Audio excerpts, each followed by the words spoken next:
In the day's other news, the United States passed 50 million confirmed cases of COVID-19 since the pandemic began, with deaths near 800,000. That came as California reimposed a mask mandate in indoor public spaces amid rising cases caused by the new Omicron variant. Separately, the U.S. Supreme Court upheld New York State's vaccine mandate for healthcare workers. And the U.S. Air Force discharged 27 people for refusing to get vaccinated. That is believed to be a first for any of the armed services. Meanwhile, in Britain, people lined up at vaccination centers for booster shots after Prime Minister Boris Johnson warned that the new Omicron variant is spreading fast. Sadly, at least one patient has now been confirmed to have died with Omicron. So I think the idea that this is somehow a milder version of the virus, I think that's something we need to set on one side and just recognise the sheer pace at which it accelerates through the population. British health officials now predict that the Omicron variant will surpass Delta as the dominant strain in a matter of days.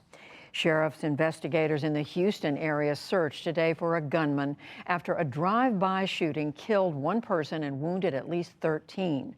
The gunfire erupted Sunday evening in Baytown.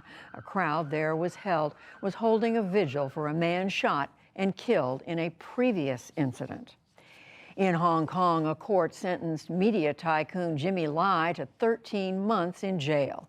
He was charged with promoting a vigil that marked the anniversary of China's bloody crackdown on the Tiananmen Square democracy movement in 1989. Lai is already serving another jail term for participating in pro-democracy protests. Back in this country, the Biden administration proposed building 500,000 charging stations nationwide for electric vehicles. States will start construction next year, using $5 billion included in the new infrastructure law.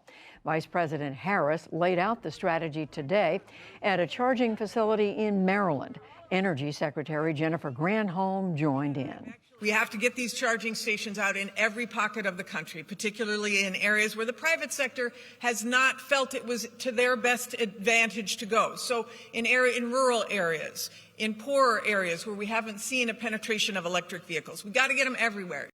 President Biden wants electric vehicles to account for half of all new car and truck sales by 2030. A powerful storm moved across much of drought-stricken California today with drenching rain, high winds, and heavy mountain snow. In Northern California, snow plows cleared roads in Lhasa National Park on Sunday. The system could dump 8 feet of snow at high elevations. Southern California could see flooding and mudslides.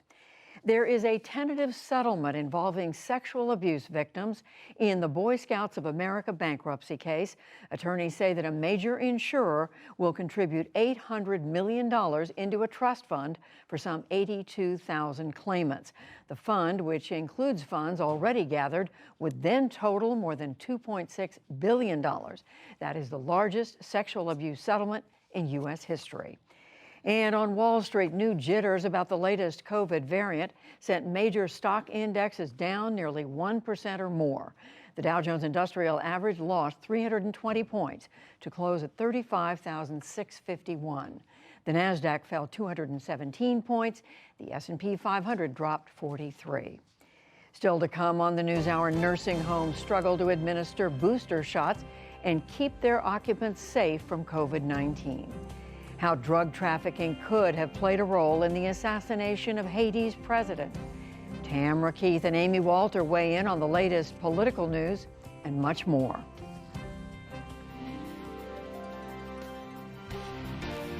This is the PBS NewsHour from WETA Studios in Washington and in the West from the Walter Cronkite School of Journalism at Arizona State University.